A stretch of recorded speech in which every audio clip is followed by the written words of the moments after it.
Pagi TI, kembali lagi bersama gue sama Timothy T21 di Kasrat TV. Nah, pada siang hari ini nih, kita bakal ada podcast sama seorang tamu spesial, yaitu Bang Melky sendiri. Halo teman-teman semua. Nah, pada siang hari ini di podcast ini kita bahas suatu topik yang sangat hangat dan juga abis banget nih kemarin didemoin ya guys. Nah, ya hal yang kita mau bahas tuh sebenarnya pada saat ini adalah RKUHP dan masalah-masalahnya. Nah, sebelum kita masuk pembahasan nih, gue mau dong nih Bang Melky kenalan dulu dong sedikit. Oke, halo teman-teman IMTI, kenalin gue Melky. Gue Korbit Sospol BEM UI 2022 dan gue sekarang juga mahasiswa di Fakultas Hukum UI angkatan 2019. Udah kelihatan ya teman-teman, Bang Melky ini legit banget. Nah, boleh dong Bang Melky cerita dikit kesibukan Bang Melky nih belakangan ini apa? Kalau kesibukan sih selayaknya mahasiswa biasa aja, belajar, kuliah, dan kebetulan juga lagi nge-BEM, sekarang pengurus inti di BEM UI, dan lagi ikut banyak kegiatan juga buat ngembangin diri sendiri lah gitu. Bisa denger ya teman-teman ya, Bang Melky ini sangat inspiring dan juga bisa memberi contoh buat kita semua ya. Amin. Itu sangat kontributif. Nah, oke, setelah perkenalan itu kita boleh banget nih Bang, langsung masuk ke topik pembahasannya. Yang pertama nih Bang, sebenarnya apa sih KUHP itu sendiri sebelum kita masuk RKUHP, dan sebenarnya udah berapa lama sih KUHP ini udah menjadi sandaran hukum di Indonesia? Oke, sebenarnya untuk memahami KUHP itu apa, kita harus pahami dulu sebenarnya hukum pidana itu apa dan tugasnya apa gitu. Jadi menurut seorang filsuf yang kemudian ajarannya itu jadi salah satu matkul lah di filsafat hukum gitu ya, dia percaya bahwa manusia itu tuh serigala bagi sesamanya gitu. Jadi kita selalu punya akal sehat, kita selalu punya rasionalitas yang membuat kita ingin memenuhi kepentingan dan kebutuhan kita sendiri. Dan seringkali ketika kita ingin memenuhi kepentingan dan kebutuhan kita sendiri, kita bisa menerkam sesama kita karena mungkin dia mengganggu kepentingan kita atau mengganggu kebutuhan kita. Hal-hal seperti ini nih yang harus ditertibkan gitu loh. Karena kalau bisa semua orang mendapatkan kepentingan dan kebutuhannya dengan setara, dengan baik dan dengan terpenuhi, kenapa harus saling menikam misalnya. Maka dari itu perlu sebuah institusi untuk bisa mengatur ini semua, namanya negara gitu. Dan kalau dari konteks hak asasi manusia, saling terkam tadi itu tentunya mencidrai hak asasi manusia. Dan berdasarkan kovenan internasional, perjanjian internasional, institusi yang diberi peran, diberi kerjaan, diberi tugas untuk memenuhi, menghargai dan melindungi HAM itu negara. Dan cuma negara yang bisa. Karena cuma negara yang punya fasilitasnya, punya sarana prasarananya, dan negara itu berhak untuk menerbitkan sebuah sistem namanya hukum gitu. Dan hukum itu tuh yang kemudian menjadi institusi atau menjadi menjadi produk, menjadi sistem yang digunakan negara untuk melindungi hak kita semua. Dan tugas dari hukum adalah melindungi pergaulan masyarakat antar masyarakat, biar masyarakat tidak menciderai hak masyarakat lain, biar tidak adanya sesuatu yang melanggar kepentingan masyarakat lain. Jadi tugas dari hukum tadi adalah untuk melindungi gitu. Begitupun hukum pidana. Karena yang melanggar HAM itu cuma bisa negara. Kenapa cuma bisa negara? Karena negara yang diberikan kewenangan untuk melindungi. Jadi cuma negara yang bisa tidak melakukan kewenangannya tersebut. Sehingga ketika dia tidak melakukan kewenangannya, dia sedang melanggar hak asasi manusia. Jadi konteks tadi artinya negara yang bisa melanggar HAM dan bukan manusia. Tapi apa jadinya ketika gue mengambil hak properti lo? Manusia membilang itu mencuri gitu misalnya. Tapi sejatinya dalam konteks HAM gue mengambil hak properti lo. Makanya itu namanya bukan pelanggaran HAM, karena yang bisa melakukan pelanggaran HAM cuma negara. Ketika gue mengambil itu, namanya gue sedang melakukan pelanggaran hukum pidana. Gitu. Jadi hukum pidana itu digunakan untuk melindungi masyarakat antar masyarakat, untuk menjamin hak-hak masyarakat terpenuhi dalam konteks hak asasi manusia gitu. Dan di Indonesia sebenarnya sejatinya kita tuh sangat terpengaruh hukum pidana dari barat. Kenapa? Karena masa penjajahan tadi gitu loh. Ada namanya asas konkordansi. Jadi asas konkordansi itu membuat hukum Indonesia itu kan beragam ya. Orang Dayak, orang Jawa, orang Batak tuh hukumnya beda-beda. Tapi Belanda itu merasa punya kepentingan untuk menyatukan sistem hukum karena dia punya daerah yang luas. Tapi hukumnya beragam. Sehingga ada kesulitan untuk mempelajari semua jenis hukumnya.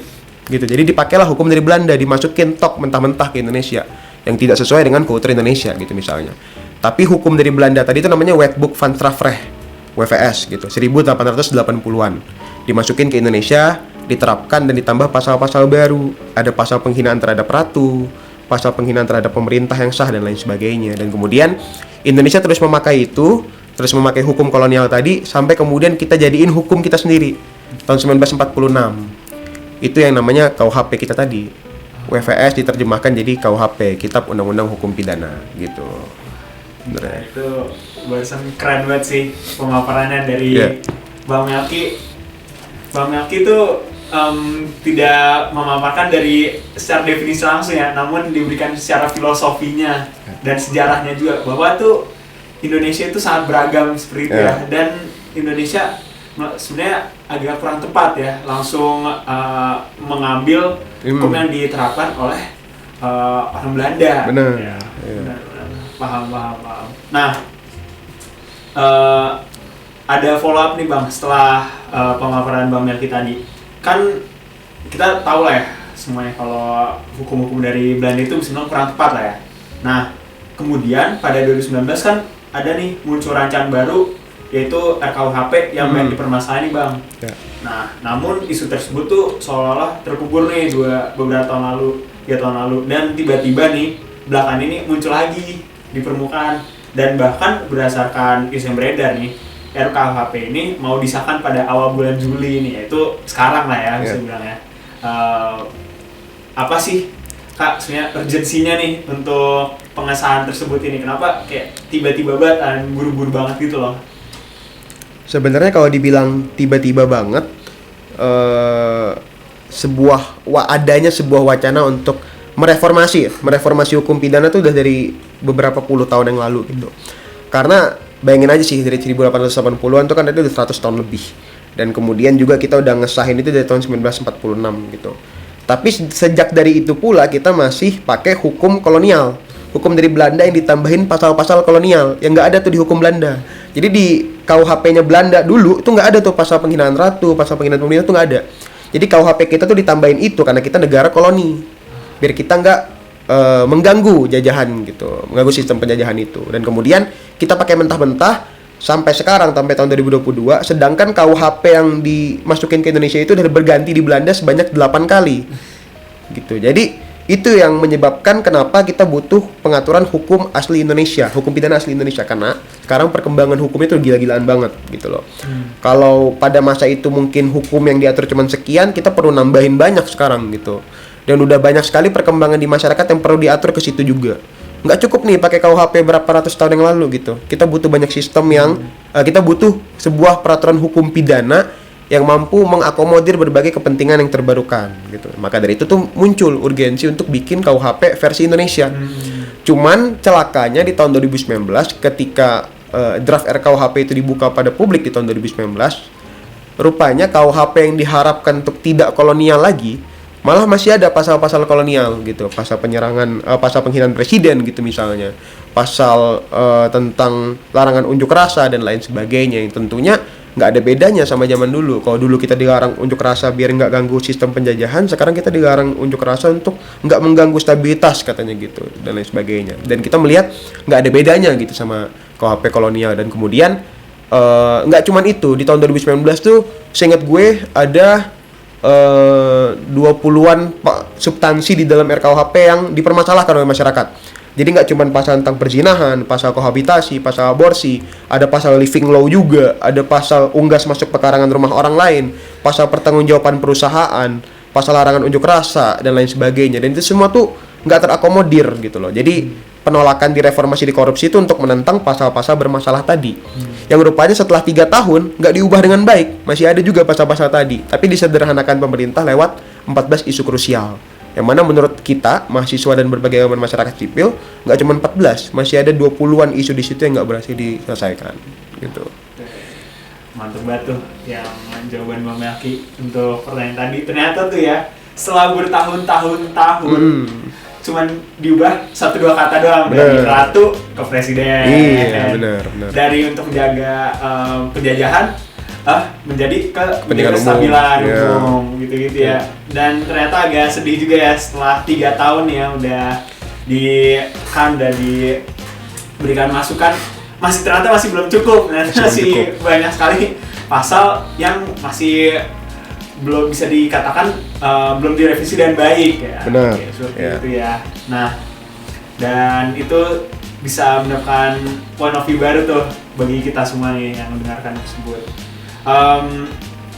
Mengenai kalau kalian misalnya punya pertanyaan kenapa mau di demo lagi, bukannya kayak berapa tahun lalu di demo lagi, nah kenapa saya demo lagi ya itu barusan tuh Bang Melki menjelaskan. Iya. Nah, untuk pertanyaan selanjutnya nih Bang Melki, nah bercermin pada pasal-pasal yang tercantum tuh pada draft terakhir yang dipublikasi sama DPR pada 2019 lalu tuh. Nah, mengapa sih substansi dari pasal-pasal tersebut masih dipermasalahkan, dan kalau ngomongin pas 2019 dari awal tuh dipermasalahin gitu sih Bang. Kenapa dipermasalahin lagi? Karena itu membuktikan bahwa suara kita di tahun 2019 itu nggak didengar sama sekali. Dan itu membuktikan 5 orang yang nyawanya hilang di tahun 2019 karena reformasi di korupsi itu darahnya terbuang sia-sia. Karena pembahasan sekarang setelah 3 tahun, rupanya tim Perumus nggak berhasil mengakomodir berbagai tuntutan yang udah kita buat di tahun 2019. Gue inget banget waktu gue jadi mahasiswa baru di tahun 2019, kita turun ke jalan itu dengan slogan 7+1 tuntutan gitu, atau 6+1 gitu, gue lupa. Dan satu diantaranya itu ya RKUHP tadi gitu loh. RKUHP, ada RUU TPKS, ada RUU Minerba, dan lain sebagainya. Nyatanya RUU Minerba sah tanpa partisipasi masyarakat. Yang bisa kita banggakan hanya RUU PKS yang kemudian berganti nama jadi RUU TPKS gitu. Tapi RKUHP rupanya nggak ada banyak perubahan signifikan gitu loh.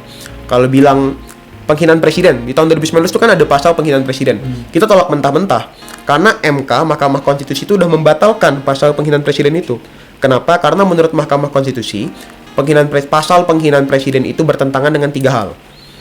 Bertentangan dengan kepastian hukum, bertentangan dengan kebebasan berpendapat, dan bertentangan dengan asas persamaan di hadapan hukum. Kenapa? Ketika kita mengakui asas persamaan di hadapan hukum, harusnya semua orang itu setara di hukum. Nggak ada yang namanya presiden kalau dihina dia punya pasal lain. Harusnya pakai penghinaan rakyat biasa. Gitu. Dan kenapa presiden punya mekanisme untuk melindungi presiden? Padahal presiden itu instansi, presiden itu jabatan, bukan orang. Yang bisa merasa terhina hanya orang. Jabatan tidak bisa merasa terhina. Gitu. Dan ketika pemerintah bilang, kita udah ubah, ini jadi delik aduan. Jadi dulu tuh di 2019 emang sih pasal penghinaan presiden itu delik umum. Jadi delik umum tuh ketika gue ngelihat ada presiden kita dihina, kita ngelaporin bisa. Tapi kalau diganti jadi delik aduan, yang bisa ngelaporin cuman si presidennya. Gitu. Kita rakyat biasa nggak bisa. Tapi menurut gue ini tetap jadi masalah. Karena kalau pemerintah bilang sampai sekarang presiden nggak pernah ngelaporin ada kasus ini itu dan lain sebagainya. Nyatanya Indonesia ini akan berjalan berpuluh-puluh tahun ke depan dan presidennya ganti-ganti terus wataknya gitu loh. Jadi kalau sekarang presiden kita nggak ngelapor, 5 tahun lagi mungkin ngelapor, 10 tahun lagi mungkin ngelapor. Dan itu cuma bisa kita hentiin kalau kita nolak tuh pasal itu sekarang gitu. Tapi untuk nolak pun kita sudah diputus jalannya gara-gara ada pasal itu, pasal 273 yang di draft paling baru, hari ini baru keluar banget nih, draft RKUHP yang baru diganti jadi pasal 265 gitu.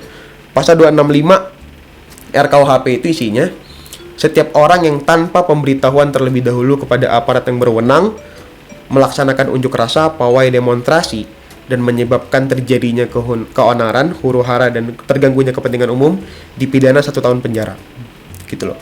Jadi jalan lo untuk menolak sesuatu aja udah dibatasin nih sama pasal 265 ini gitu loh. Jadi gua ngelihat pasal ini juga complicated gitu loh. Jadi kan kita punya beberapa pasal yang dinaikin ya sama BEM SUI gitu kan. Kita naikin pasal soal tadi tuh tentang penghinaan presiden, kita naikin juga penghinaan pemerintah. Yang unjuk rasa ini nih yang paling kita naikin karena dibilang terganggunya keonaran, kepentingan umum dan huru-hara. Apa definisi huru-hara, keonaran dan kepentingan umum? Bisa jadi huru-hara menurut gue belum tentu huru-hara menurut lo. Bisa jadi berisik di jalan menurut gue tuh huru-hara biasa, tapi bagi orang-orang tuh udah huru-hara banget gitu. Dan lain sebagainya gitu. Dan kemudian dipidana 1 tahun gitu. Jadi banyak banget ketika kita ikut turun aksi ke jalan itu, terutama di masyarakat yang terdampak penggusuran ya. Hari ini bulldozer masuk, lu nggak sempat ngasih pemberitahuan ke polisi, lu aksi hari ini juga, gitu loh. Dan itu tuh situasi yang real di Indonesia gitu.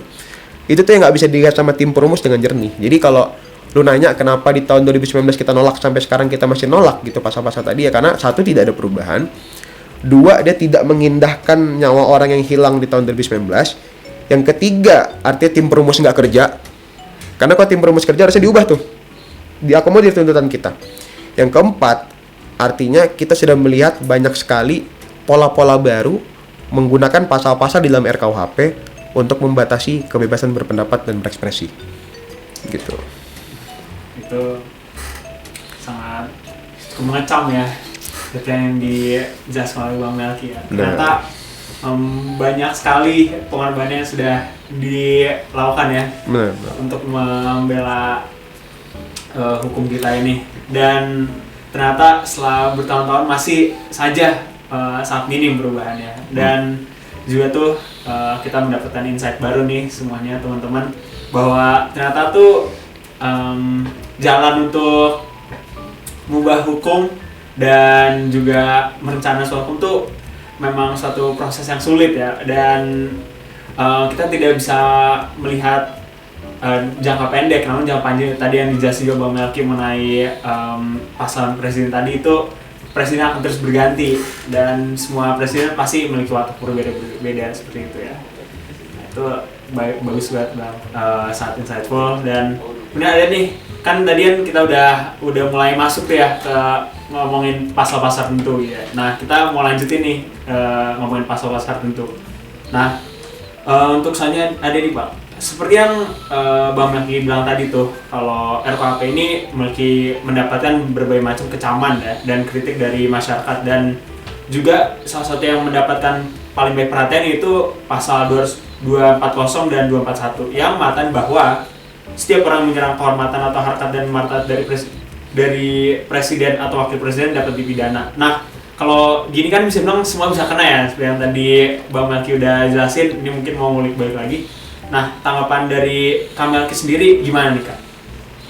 Sebenarnya hashtag semua bisa kena itu bukan hanya berkaca pada pasal penghinaan presiden, tapi hashtag semua bisa kena itu hadir ketika jadi hashtag semua bisa kena tuh udah lama tuh, dari tahun 2019 sampai 2020-an tuh untuk UITE dan lain sebagainya gitu. Cuman di tahun 2022 kita di BEM UI itu sepakat untuk naikin hashtag ini lagi karena berkaca pada beragam pasal di RKUHP. Misalnya kalau ngelihat pasal tentang living law, jadi ada pasal yang bilang lo tuh bisa dipidana kalau lo melanggar hukum yang hidup di masyarakat. Hukum yang hidup di masyarakat ini nggak jelas. Bisa jadi lo sama teman-teman lo atau kos nih punya hukum berlaku bagi lo. Gue masuk ke kos lo, gue melanggar hukum itu, gue dipidana gitu. Nah, kemudian kohabitasi gitu misalnya, pasal tentang kohabitasi. Dibilang kalau lo satu rumah, tinggal serumah dengan orang yang bukan suami istri sah lo bisa dipidana 1 tahun 6 bulan gitu loh. Lo nginep di kos temen lo aja kena tuh. Kumpul kebo dan lain sebagainya gitu misalnya, bisa kena gitu. Apalagi misalnya pasal tentang penghinaan pemerintah 351 352 gitu. Lo hari ini ngurus KTP ke Dukcapil, lo kesel gara-gara lama banget di prosesnya.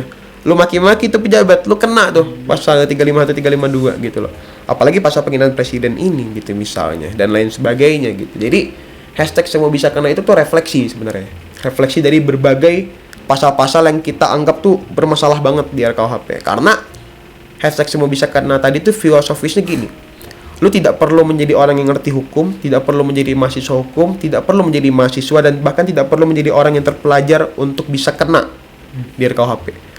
Lu mau pedagang kaki lima, lu mau ojol, lu mau supir busway, lu mau supir Grab dan lain sebagainya, lu kena tuh namanya RKUHP. Dibilang lu nggak boleh ngadain unjuk rasa pawai demonstrasi tanpa pemberitahuan dan lain sebagainya. Keramaian di masyarakat tuh nggak bisa lu bendung gitu loh. Lu dibilang tanpa pemberitahuan dan lain sebagainya. Jadi hashtag semua bisa kena tadi itu adalah refleksi bahwa nggak peduli lo dari kalangan ekonomi mana, berpendidikan apa enggak, lo laki-laki, perempuan atau gender lainnya, lo tetap tidak akan bisa menghindar dari RKUHP yang semua bisa kena gitu. Keren banget lah tadi Bang Melki itu. Buat semua yang menonton nih, kalian sekarang udah bisa bilang mengerti lah ya maksud dari hashtag semua bisa kena itu apa. Jadi entah dari background apa itu kalian, dari pendidikan apa, kalian tuh pasti bisa kena karena hukum-hukum ini ya. Dan Mas juga Bang Melki udah memberikan reminder buat kita semua arti dari hashtag tersebut ya, dan kenapa UI sendiri ini dan BEM UI ini mendorong hashtag itu lagi. Dan ternyata juga history gitu ya. Bener. Bukan baru-baru ini saya semua bisa kena, tapi yang mungkin lagi boomingnya sekarang lagi ya. Oke. Nah tadi ternyata Bang Melki udah maparin banyak banget ya pasal-pasal yang bisa bilang bisa dipertanyakan lah ya. Banget. Tadi living law ternyata kalau kita tuh situ gue aja baru tahu kita tuh misalkan gue dan teman gue punya kosan, kita bisa bikin hukum sendiri, itu juga baru tahu gue. Iya, hukum yang hidup di masyarakat, bener banget. Dan yang tadi kita kesel aja sama orang dukcapil itu kalau lama bikin bisa kena juga. Bener. Yeah. Itu sih, itu padahal tuh hal tersebut kayaknya yang sebenarnya cukup subjektif juga ya. Subjektif. Sulit untuk didefinisikan sebenarnya. Nah, gue ada mau nanya lagi Bang tentang beberapa pasal yang lagi panas-panas juga nih dibahas. Nah, ada nih Bang pasal-pasal mengenai aborsi yang tercantum pada pasal 251, 470, 471 dan juga 472 yang seolah-olah nih menutup mata dari segala latar belakang tindak aborsi oleh pelaku tersebut.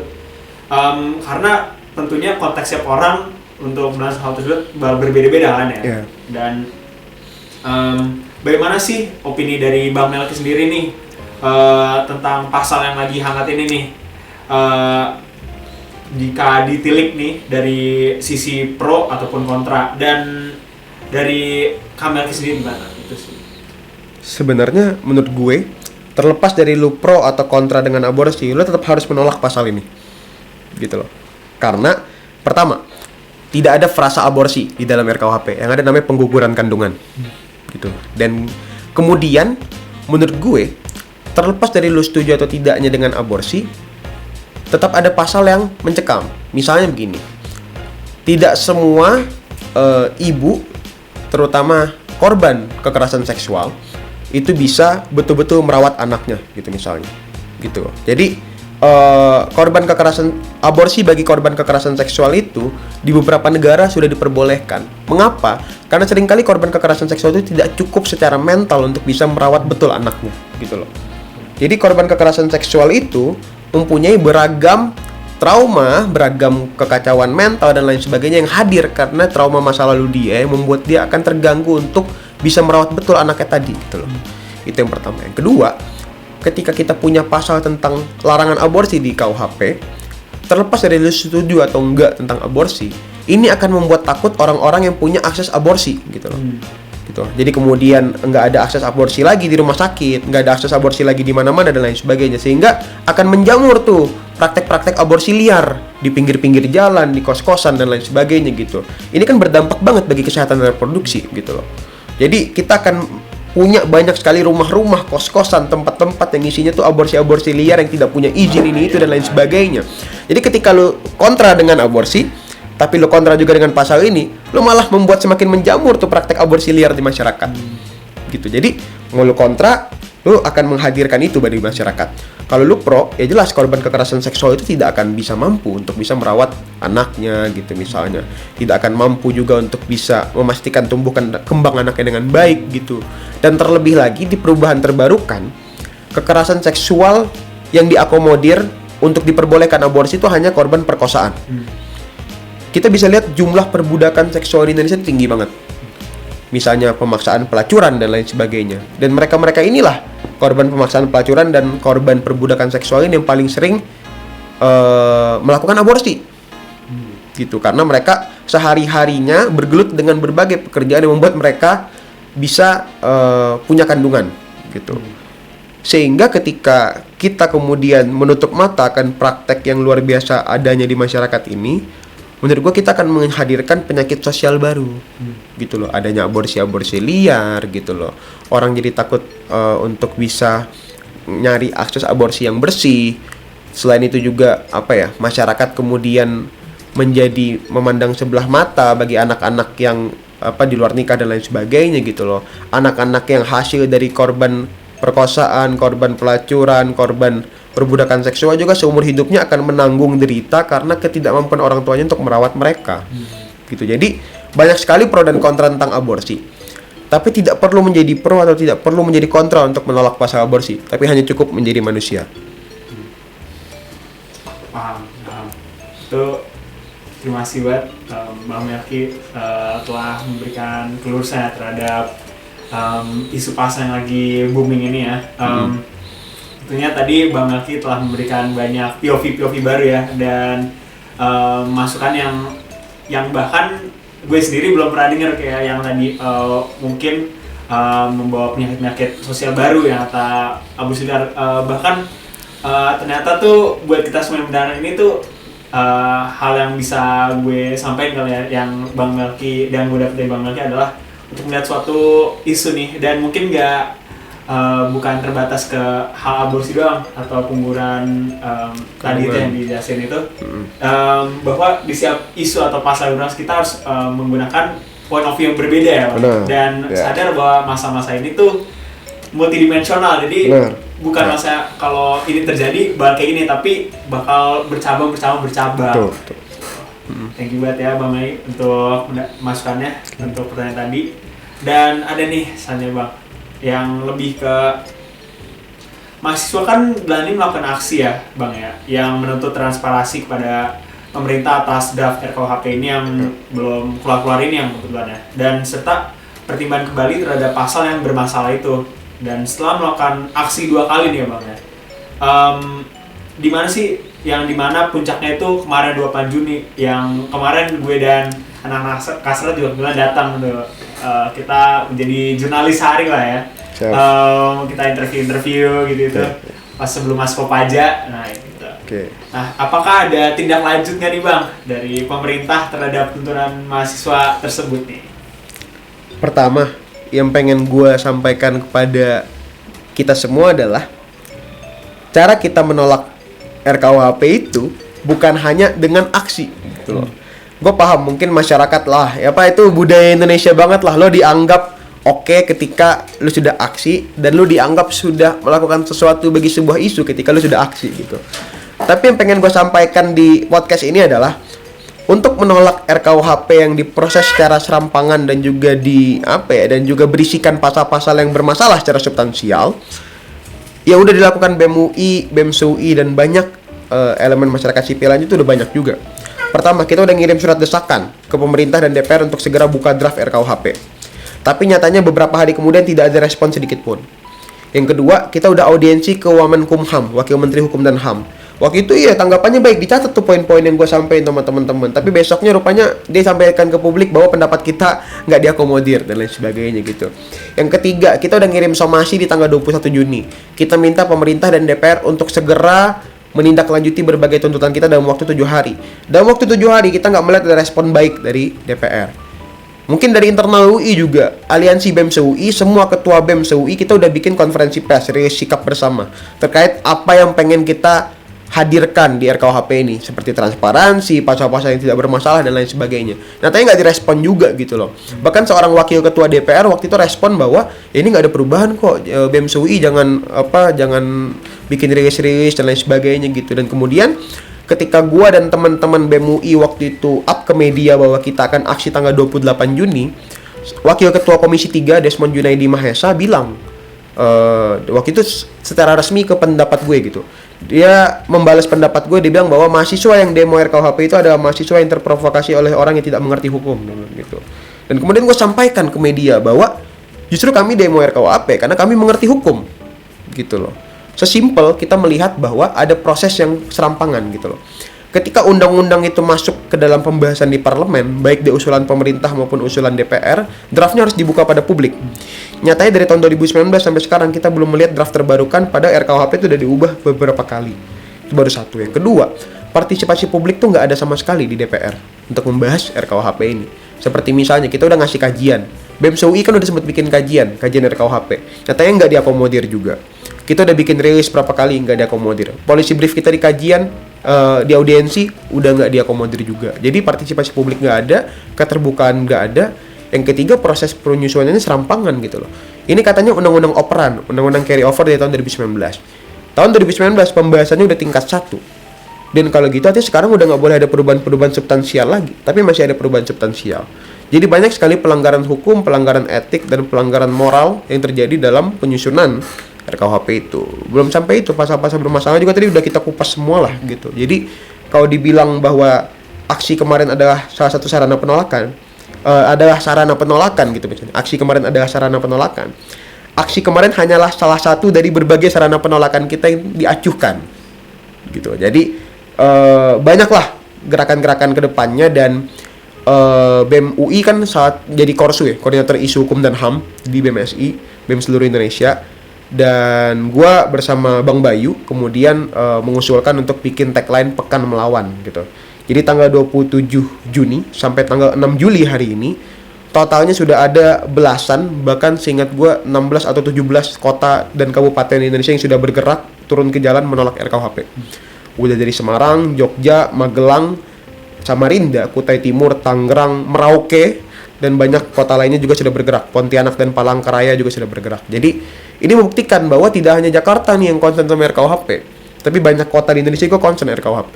Dan kalau ditanya apakah ada gebrakan ke depan, yang jelas semua himpunan di UI, semua BEM fakultas di UI, dan BEM UI tentunya pasti nggak mau lah punya hukum pidana yang serampangan. Dan kita pasti akan gerak sama isu-isu yang menurut kita merugikan banyak kepentingan. Gitu. Gila, keren banget. Dari Bang Melki itu ternyata penolakan ini mendapatkan baik support ya Bang ya di seluruh bagian di Indonesia ini ya. Dan ternyata bagi kalian yang masih punya pemikiran bahwa aksi adalah satu-satunya atau adalah bentuk paling nyata dari penolakan RKUHP ini, bisa bilang kita semua yang memiliki pendapat adanya salah besar ya. Ternyata banyak sekali effort yang bisa dilakukan selain aksi untuk dan melawan isu-isu seperti ini ya Bang ya. Dan ternyata dari prosesnya sendiri dari DPR-nya dalam masalah hukum ini ternyata banyak sekali pelanggaran-pelanggaran yang dilakukan ya, yang seharusnya udah tidak bisa direvisi lagi ternyata masih direvisi. Dan ternyata ini ada yang mengatakan bahwa ini adalah hukum operan lah ya dari 2019, makanya seperti ini banyak lah. Tapi bagi kalian semua yang menonton ini, kalian tidak usah khawatir karena seperti yang dijelaskan oleh Bang Melki, kita semua ada namanya Pekan Melawan. Dan kita sampai sekarang pun belum berhenti ya Bang. Belum berhenti. Membela dan bisa diperpanjang. Benar. Bukan pekan lagi ya. Bukan pekan, bisa bulan melawan, tahun melawan, 5 tahun melawan. 5 tahun melawan. Dia meramati jiwa mahasiswanya ini ya. Kan panjang umur perjuangan. Oke. Bulan banget nih Bang, kita ada di pertanyaan terakhir nih, yang dan biasa nih ini agak basic tapi at the same time juga salah satu yang paling penting nih. Nah, mengapa sih Bang mahasiswa perlu peduli dan memberi langkah nyata untuk bersuara dan mengamati setiap langkah pada tatanan politik Indonesia ini? Oke. Gue selalu bingung ya kalau disuruh bikin closing statement kayak gini ya. Tapi intinya sekarang keadaannya udah genting gitu loh. Pemerintah, DPR, dan bahkan berbagai aparat penegak hukum lainnya itu sudah mempraktekkan banyak sekali upaya-upaya yang menciderai HAM dan demokrasi. Kepolisian cuma ngusut kasus kalau viral, korban kekerasan seksual nggak dapat hak-haknya, omnibus law diketok paksa, dan kemudian menyebabkan banyak kerugian bagi kelas pekerja. RKUHP sekarang mosah, semua bisa kena. UITE bisa ngejerat kita semua. Jadi keadaannya udah genting gitu loh. Kita udah punya banyak sekali ancaman bagi kebebasan sipil. Dan kemudian apa yang bisa kita lakukan? Yang bisa kita lakukan hanya jangan diam, gitu.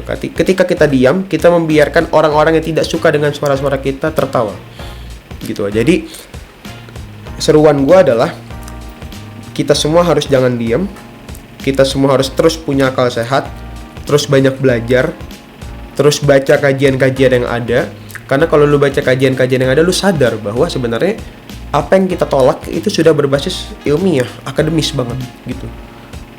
Sesudah lu baca, jangan lu simpen, sebarkan gitu. Baca kajian, sebarkan, dan kemudian suarakan. Sekecil apapun langkah yang lu buat, suarakan di sosmed lu, suarakan di lingkungan pertemanan lu sudah membuat perubahan besar. Karena gue percaya bahwa perubahan besar lahir dari langkah-langkah yang kecil. Jadi jangan diam, jangan terus takut untuk melawan, jangan terus takut untuk bersuara, teruslah punya akal sehat, terus bergerak, terus bersuara, karena hari-hari esok adalah milik kita. Gila, ini gue tepuk tangan nih, salut tangan nih dari Bang Melki itu. Tadi gue agak gak percaya sih pas bilang lu agak gak ngerti gitu cara bikin closing statement, karena itu kelas banget lah, parah. Baru belajar di sini bikin closing statement. Gila sih, bagi lu semua yang mendengarin, yang barusan tadi closing statement dari Bang Melki nih. Kalau lu merasa tergerak walaupun seberapa sedikit atau seberapa kecil pun, langsung laksanakan yang tadi Bang lakukan, mulai baca-baca kajian. Intinya tuh hal-hal kecil aja, nggak usah yang besar-besar dulu, karena tentunya pertama langkah-langkah kecil akan menghadirkan perubahan-perubahan yang besar. Gitu lah ya. Itu jadi ya kira-kira semuanya teman-teman penonton di rumah atau dimanapun kalian berada, ya kita udah berada di penghujung podcast ini nih. Dan selain ini bakal ada segmen yang gak kalah serunya juga nih dari podcast kita sama Bang Melki nih, yaitu tes wawasan Kastra. Gimana teman-teman? Seru banget ya penjelasan dari Bang Melki. Nah, untuk menyaksikan tes wawasan Kastrat, dapat mengakses link yang tertera di caption. Sampai jumpa teman-teman di Kastrat TV selanjutnya.